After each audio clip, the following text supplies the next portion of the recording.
Just do it.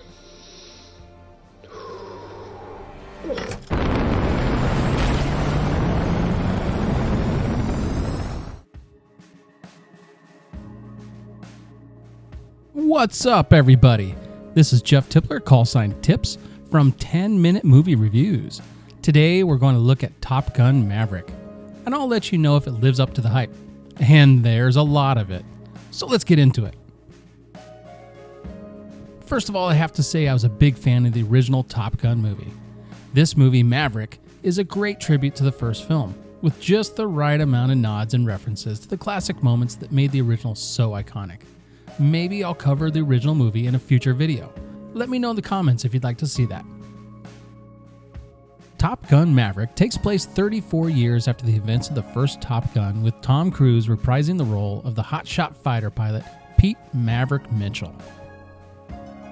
One of the things I really appreciate about the movie is how well it captures the feeling, or at least what I imagine the feeling is, of being a fighter pilot. The aerial sequences are thrilling and intense, and the sound of the film immerses you in the cockpit with Maverick and the other pilots. So crank it up to 11 for this one. These go to 11. At the opening of the film, he's a test pilot for a secret skunkworks plane they call Dark Star, but he soon finds himself back at the Top Gun as an instructor, training a new generation of pilots while dealing with the challenges of aging in a young man's game. The cast is excellent, with Cruise delivering another great performance as Maverick. Maverick's former rival Iceman makes a return. The scenes between Iceman and Maverick really pull on the heartstrings. Remember that little kid sitting on top of the piano when Goose was singing Great Balls of Fire in the original film? Well, he's all grown up and is now one of the young pilots Maverick is training at Top Gun. And Jennifer Connelly does a fantastic job as a new love interest for Maverick. One of the things that makes this movie stand out is the fact that the flight scenes are not CGI. That's right, they are real Navy jets doing real maneuvers, and the actors are really in the cockpit feeling the G-forces. You can literally see it on their faces. In a world of CGI, it's great to see it done practically. Well, let's talk about the critics and reviews. Rotten Tomato gives it a massive 96% on the tomato meter, and the audience score is a whopping 99%, with over 50,000 reviews. Movies in Focus said, "So, why did Top Gun Maverick strike such a chord with audiences? It's a film about feeling relevant, about a changing world, parenthood, friendship. It resonates." Adam Naiman of The Ringer said, "It helps that the filmmaking is pretty much impeccable, with director Joseph Lisinski providing the kind of clear, streamlined action sequences that make blockbuster spectacles feel fun instead of mandatory." Here's some interesting facts about the movie. The movie was in development since at least 2010, with several different writers and directors attached to the project over the years. Tony Scott, who was attached to the movie prior to taking his own life, wanted to do a film about how drones were phasing out human pilots. In fact, there is a scene with Ed Harris playing Admiral Kane, aka the Drone Ranger, that is a throwback to that original plot idea. But they quickly move on. The movie was set to be released in July 2019, but was pushed back to June 2020.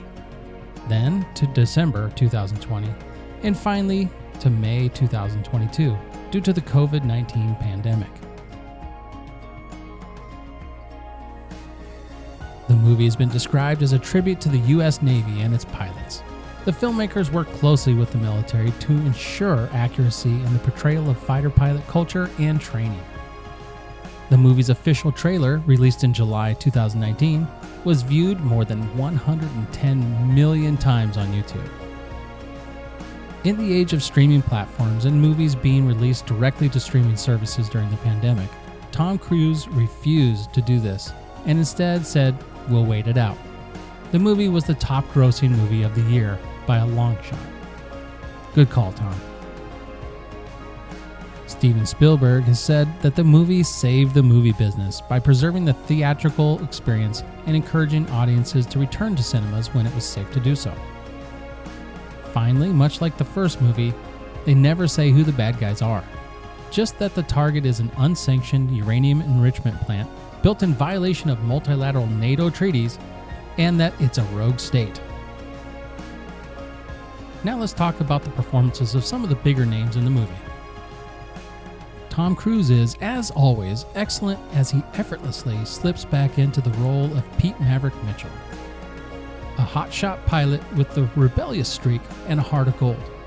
I love how he balances the classic Maverick we know and love with the added complexity of a character who is now dealing with the challenges of aging and changing times. There's a sense of reflection to Maverick in this movie that Cruise captures beautifully. Cruise is right at home in the cockpit of a fighter jet, and he really sells the thrill and intensity of flying. You can tell that he put a lot of work into the physical demands of the role, as did the rest of the aviator actors in the movie. They spent months preparing and flying to get used to the maneuvers and G-forces they would experience. There are also some genuinely touching moments with other characters throughout the film. Plus, he found a way to run in yet another movie.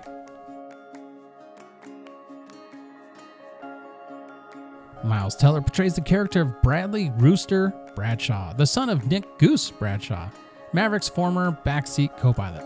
His performance has a mix of vulnerability and strength. He brings a natural charisma to the role and displays impressive chemistry with Tom Cruise, who plays his mentor and father figure. It doesn't hurt that he wears a mustache very similar to Goose's and plays a mean piano. Val Kilmer's return to the big screen was flawless. He reprises his role as Tom Iceman Kazansky. His appearance in the film is brief, but his performance was powerful. In the film, he has throat cancer, which is something Kilmer has dealt with in his real life. It has robbed him of his voice in both cases. His performance brings a sense of nostalgia to the film, while also adding a layer of emotional depth to the story. Jennifer Connelly stars as Penny Benjamin, a single mother who owns a local bar for pilots who becomes involved with Tom Cruise's character. The character Penny was actually uttered in the first Top Gun film as well, as the daughter of an admiral that Maverick had some involvement with. Her interactions with Cruise are particularly strong. Critics have noted that Connelly's performance helps to ground the film's narrative, providing a human touch to the otherwise high-stakes world of fighter pilots. Overall, Top Gun is a fun, thrilling ride that captures the spirit of the first film while also standing on its own as a great action movie. So, does it live up to the hype? Yeah, I believe it does. While it's mostly a popcorn film, it's a great one. Full of excitement, great performances, and a story that is streamlined and simple to follow. I'd suggest watching the first one if you haven't, but I don't believe that's 100% necessary to enjoy the film. And if you'd like to check it out, it's currently streaming on Amazon Prime Video. One more note, please let me know in the comments if I need some sort of ranking system, or is it good enough to say watch it or skip it? I hope you enjoyed this quick review and let me know what you thought in the comments. If you liked this video, please consider subscribing and hitting the like button. It really helps the channel, it's free, and you'll be notified of future videos.